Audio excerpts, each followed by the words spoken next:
자기 혐오는 자신에 대한 강한 부정적 감정으로 현대 사회에서 점점 더 많은 사람들이 경험하는 정서적 문제입니다. 심리학자들은 이를 자기 수용의 실패로 정의하며 특히 SNS와 같은 가상 공간에서의 비교 문화가 이러한 감정을 악화시키고 있다고 지적합니다.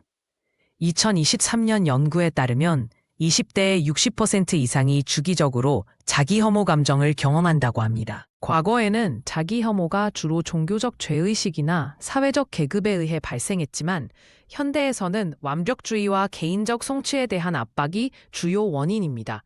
19세기 회화 속 인물들은 사회적 규범에 억눌려 우울해했지만 오늘날 우리는 SNS 속 타인의 삶과 비교하며 스스로를 혐오합니다.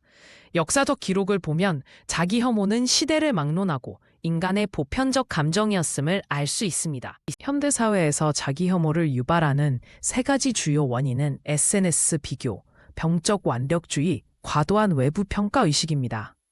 하버드 대학 연구에 따르면 SNS 사용 시간이 길수록 자아 존중감이 30% 이상 낮아집니다. 또한 해야 한다는 생각에 사로잡힌 완벽주의자들은 실패에 대한 두려움으로 인해 지속적인 자기 비판을 하게 됩니다. 이는 마치 자신을 가두는 감정의 감옥과 같습니다. 뇌과학 연구에 따르면 자기 비판이 있을 때 전전두엽, 이성적 사고 활동이 감소하고 편도체, 공포 반응 활동이 증가합니다. 2022년 fMRI 연구에서 자기 혐오 감정이 강한 사람들은 편도체가 25% 더 활성화되는 것으로 나타났습니다. 이는 우리가 스스로를 비판할 때 실제 위협에 처한 것과 유사한 생물학적 반응을 보인다는 것을 의미합니다. 우리의 뇌는 문자 그대로 자신을 적으로 인식하고 있는 셈입니다. 지속적인 자기 혐오는 코르티솔, 스트레스 호르몬 수치를 40% 이상 증가시켜 면역 체계를 약화시킵니다.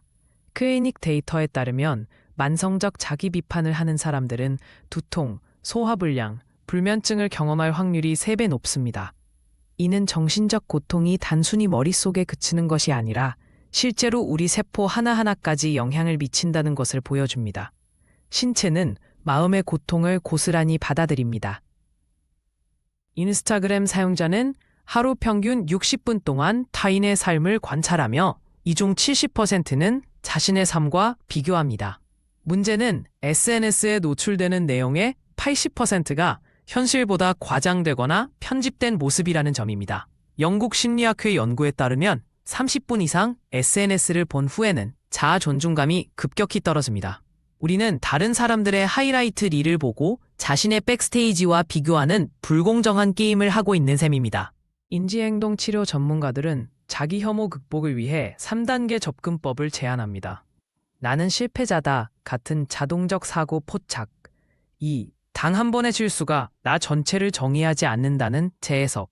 3. 나는 성장 중이다 같은 새로운 믿음으로 대체. 연구에 따르면 이 방법을 8주간 실천하면 부정적 사고가 65% 감소합니다. 마음의 습관을 바꾸는 훈련이 필요한 시기입니다.